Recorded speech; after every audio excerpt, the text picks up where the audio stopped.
Halo semuanya, nah dalam video kali ini aku Fitri Rajara dari Prodi Akuntansi C124 NPM 102240434 akan membahas tentang sistem transaksi digital dan finansial teknologi atau yang sering kita dengar dengan istilah fintech. Ya, di era sekarang itu hampir semua aktivitas keuangan sudah berubah dari yang dulunya manual kini menjadi serba otomatis, serba cepat, dan yang pastinya itu dilakukan hanya lewat smartphone saja. Nah, transformasi digital ini tuh bukan hanya mengubah cara kita bertransaksi, tapi juga mengubah cara bank, perusahaan, dan pelaku usaha. Nah, apa itu sistem transaksi digital? Sistem transaksi digital adalah proses pembayaran atau aktivitas keuangan yang dilakukan melalui teknologi elektronik. Contohnya, seperti transfer bank, kris, dompet digital, mobile banking, hingga belanja online pun ada di smartphone. Nah, dibandingkan cara lama, sistem digital menawarkan kecepatan, kepraktisan, dan akurasi yang jauh lebih baik. Konsumen juga tidak perlu lagi datang ke bank atau membawa uang tunai dalam jumlah besar. Cukup dengan aplikasi saja, semua bisa dilakukan dalam hitungan detik. Nah, apa itu vintage? Vintage adalah inovasi teknologi yang bertujuan mempermudah layanan keuangan tradisional. Bidang yang termasuk vintage itu adalah pembayaran digital, layanan pinjaman digital, crowdfunding seperti Kita Bisa, ada asuransi digital seperti Pasar Polis, dan yang terakhir itu adalah manajemen keuangan pribadi seperti Finansialku.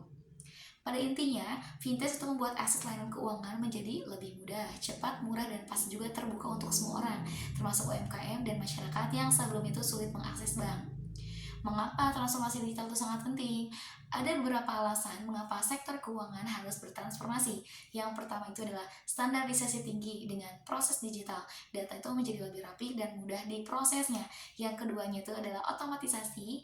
Banyaknya layanan seperti pengiriman uang, pembuatan faktur, hingga verifikasi identitas sudah diotomatisasi menggunakan teknologi. Yang ketiga itu adalah kecepatan teknologi seperti big data dan machine learning mempercepat pengolahan informasi dan pengambilan keputusan. Lalu, peningkatan pengalaman pelanggan juga baik pelanggan maupun karyawan mendapatkan informasi yang lebih jelas dan cepat. Dan yang terakhir itu adalah layanan lebih baik, integrasi antara sistem lama dan teknologi baru membuat layanan semakin efektif. Nah, vintage juga hadir dalam berbagai bentuk nih ya. Di antaranya itu, kita tuh ada di payment system atau menggantikan uang fisik dengan pembayaran elektronik seperti OVO, GoPay, dan Dana. Yang keduanya itu kita ada digital banking atau seperti mobile banking, internet banking, dan teman-temannya. Yang ketiganya kita di online insurance atau membeli dan mengelola asuransi menggunakan digital.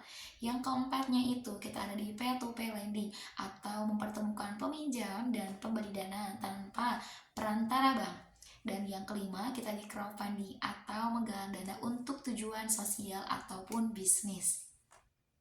Nah, setiap jenis fintech juga hadir nih untuk mempermudah hidup kita dalam mengelola uang. Tapi di antara semua itu ada juga pasti tantangan dan risiko fintech walaupun banyak manfaatnya. Apa tuh? Nah, untuk resiko dan apa namanya teh?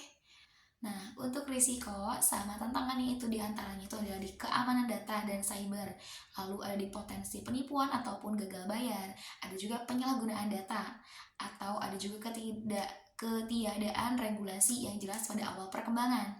Maka dari itu, OJK juga mengatur fintech melalui regulasi seperti POJK 77 pada tahun 2016 dan POJK 13 pada tahun 2018 agar konsumen tetap aman. Demikian penjelasan tentang sistem transaksi digital dan fintech. Semoga penjelasan ini membantu kita memahami bagaimana nih teknologi pengubah cara kita bertransaksi dan mengelola keuangan. Untuk itu, terima kasih sudah menyimak sampai akhir. Sampai jumpa di video berikutnya.